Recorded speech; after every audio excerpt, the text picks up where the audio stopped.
सिर्फ 30 मिनट और लाखों व्यूज वाली वीडियो डिलीट कर दी गई। क्या यूट्यूब वाकई इतना ताकतवर हो गया है कि 1 मिलियन सब्सक्राइबर वाले चैनल की एक बड़ी ही मशहूर वीडियो को सिर्फ अपलोड होते ही डिलीट कर दे? कल मारूफ यूट्यूबर नादिर अली ने एक वीडियो मौलाना माविया आजम के साथ बनाई पॉडकास्ट की और उसे अपलोड किया।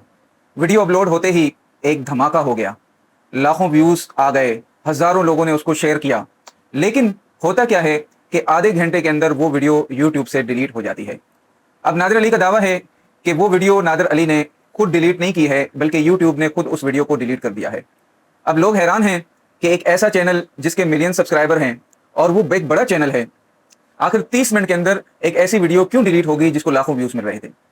अब अगर हम इसका जायजा लें तो 4 वजूहात हमारे सामने बड़ी आती हैं और मेरा ख्याल है कि चौथी जो वजह है वो बड़ी अहम है। तो पहली वजह यह है, वो है यूट्यूब का जदीद AI सिस्टम। क्योंकि जब हम वीडियो अपलोड करते हैं तो यूट्यूब का जो AI सिस्टम है वो वीडियो के अपलोड होते ही चंद मिनटों के अंदर उस वीडियो का टाइटल, उसकी डिस्क्रिप्शन, उसका मौजू, उसकी गुफ्तगू, उन तमाम चीज़ों का जायजा ले लेता है और अगर उसे कोई वायलेशन नजर आए तो वो उस वीडियो को डिलीट कर सकता है। दूसरी वजह यह है कि हजारों लोग एक साथ किसी वीडियो को रिपोर्ट करना शुरू कर दें।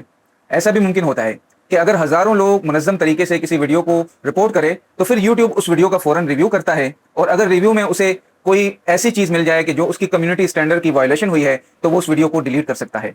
लेकिन जरूरी नहीं है कि रिपोर्टिंग से ही वीडियो डिलीट हो जाए, बल्कि मुमकिन है कि पहले क्रिएटर को वार्निंग दी जाए, फिर स्ट्राइक आ जाए या यूट्यूब उस वीडियो की रीच को जो है मुतासिर कर दे।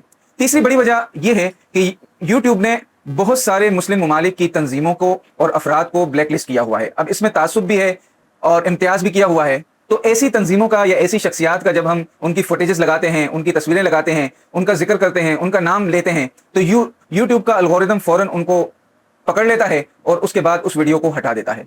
चौथी वजह यह हो सकती है कि नादिर अली ने वो वीडियो खुद ही हटा दी हो। यह बड़ी अहम वजह है क्योंकि जाहिर बात है नादिर अली के ऊपर भी बहुत ज्यादा प्रेशर होगा। उसने मौलाना माविया आजम की वीडियो बना तो ली, लेकिन अब बनाने के बाद मुख्तलिफ लॉबीज की तरफ से उसे धमकियां भी मिली होंगी, प्रेशर भी आया होगा और उसके बाद मैं भी हुकूमत की तरफ से कुछ ऐसे उसके ऊपर दबाव आया हो जिसकी वजह से उसने इस वीडियो को डिलीट कर दिया हो और इल्जाम यूट्यूब के ऊपर लगा दिया हो। तो दोस्तों, आपके ख्याल में इन चारों वजूहात में से कौन सी वजह ज्यादा अहम है और आपको लगता है कि यही वजह है जिसकी वजह से यूट्यूब ने वीडियो डिलीट कर दी है? आपसे गुजारिश है कि कमेंट सेक्शन में वो वजह जरूर बताएं।